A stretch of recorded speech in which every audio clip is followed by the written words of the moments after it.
En 1961, alors qu'il n'avait que 23 ans, Michael Rockefeller est parti en expédition dans la région d'Asmat de la Nouvelle-Guinée néerlandaise, maintenant la Papouasie, en Indonésie. La fin de cette histoire serait probablement restée inconnue.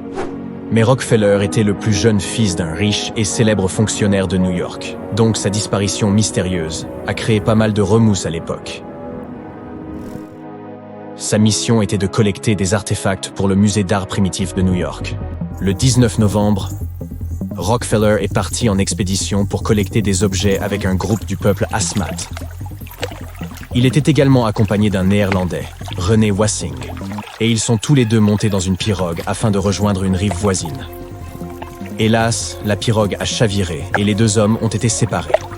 Wassing a finalement réussi à retourner au camp de l'expédition, mais on n'a plus jamais revu Rockefeller. Une recherche approfondie a été lancée pour retrouver Rockefeller, mais on n'a pu découvrir aucune trace de lui. Au départ, on pensait qu'il avait été perdu en mer, mais des rumeurs ont rapidement commencé à circuler, certaines plus effrayantes que d'autres.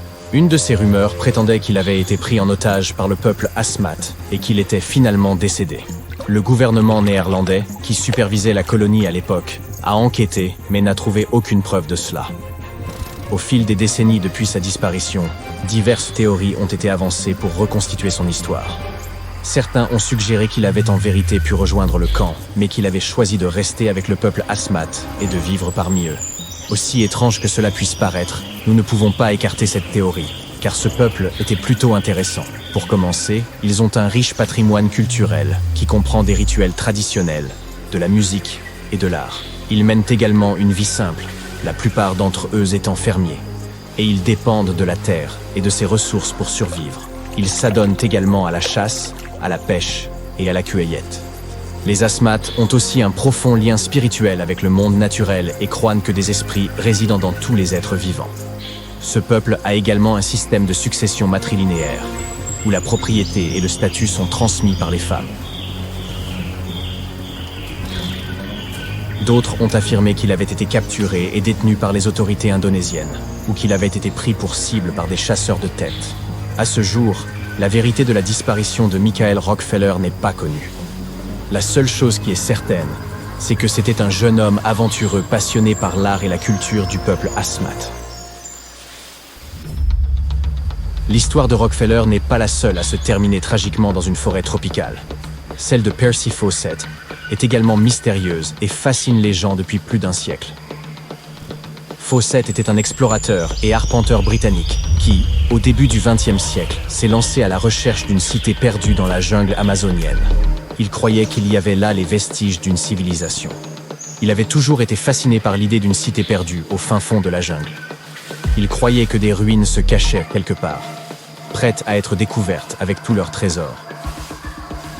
En 1906, il a entrepris sa première expédition pour trouver cette cité, mais il a été contraint de rentrer chez lui faute de financement. Il a continué à chercher la cité perdue au cours des années suivantes, et en 1925, il a entrepris sa dernière expédition avec son fils Jack et son compagnon, Raleigh Rimmel. L'expédition a assez mal commencé. Les membres de l'équipe tombaient constamment malades en chemin, et ils rencontraient souvent des tribus hostiles et des animaux sauvages. Malgré ces difficultés, Fawcett était déterminé à trouver la cité perdue, et il s'est enfoncé plus profondément dans la jungle. En mai 1925, l'équipe a envoyé un message indiquant qu'ils étaient proches de leur but. Ce fut la dernière fois que quiconque eut de leurs nouvelles. Certains croient que Percy Fawcett et son équipe ont été attaqués par des tribus hostiles dans la jungle. Cette théorie a été largement acceptée, d'autant plus que Fawcett avait la réputation d'être, assez malpoli envers les tribus locales, et qu'on lui avait dit qu'il courait un risque dans la région. Mais nous n'avons aucune preuve concrète pour soutenir cette théorie. Une autre théorie est que Percy Fawcett et son équipe sont décédés parce qu'ils sont tombés malades ou qu'ils n'ont plus trouvé de nourriture. Il n'y a pas vraiment de preuves pour étayer cela non plus, puisqu'ils avaient complètement arrêté d'envoyer des messages sur ce qui leur arrivait. Une troisième théorie est que Percy Fawcett et son équipe se sont tout simplement perdus dans la jungle et n'ont jamais été retrouvés.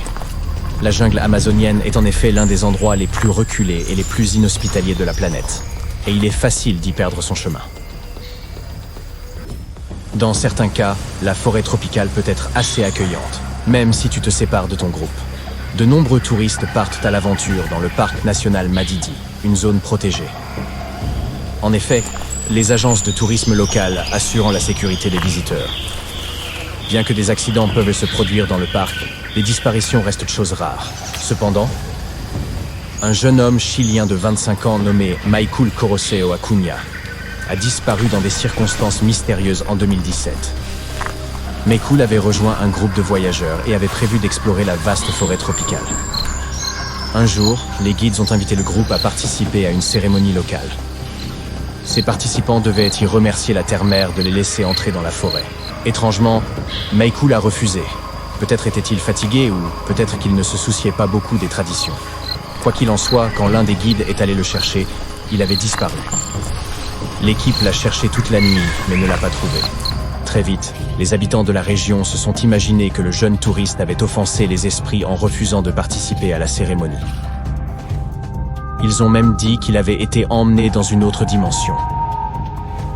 Les habitants de la région croient que la forêt tropicale est peuplée d'entités, bonnes et mauvaises, qui peuvent facilement se mettre en colère si on ne respecte pas les rites locaux. 9 jours plus tard, des gardes forestiers ont entendu des cris venant de la rivière voisine. Ils sont montés dans leur bateau et se sont dirigés vers le bruit. Par chance, ils sont tombés sur Maikul, qui s'était perdu dans la forêt à seulement 1,5 km du campement. Il était faible, couvert de piqûres d'insectes. Ses pieds étaient enflés, mais il semblait de bonne humeur. Pour plaisanter, il a dit qu'il voulait une boisson gazeuse. Maikul a été transporté de retour au camp et on l'a laissé se reposer sur un hamac. Le reste du groupe s'est rassemblé autour de lui pour écouter son histoire de survie. Après avoir perdu son chemin, il n'avait pas réussi à trouver la rivière, et il n'avait pas pu rentrer au camp.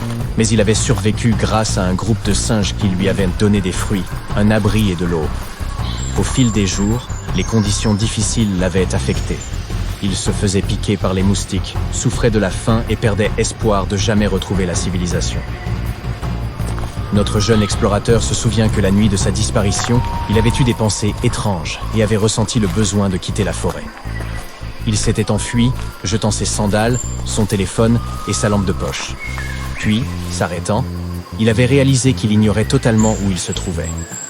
Il ne pouvait plus retrouver son chemin vers la sécurité. Il n'avait ni téléphone, ni lampe de poche pour le guider. Les habitants disent qu'un esprit l'avait certainement troublé en l'emmenant dans une autre dimension. Mais Maikul ne croit pas à cette histoire. À ce jour, il n'a aucune idée de ce qui l'a fait agir de cette façon. Quoi qu'il en soit, il a eu énormément de chances de s'en sortir vivant pour pouvoir raconter son histoire à d'autres voyageurs. Surtout celle au sujet de son amitié avec les singes.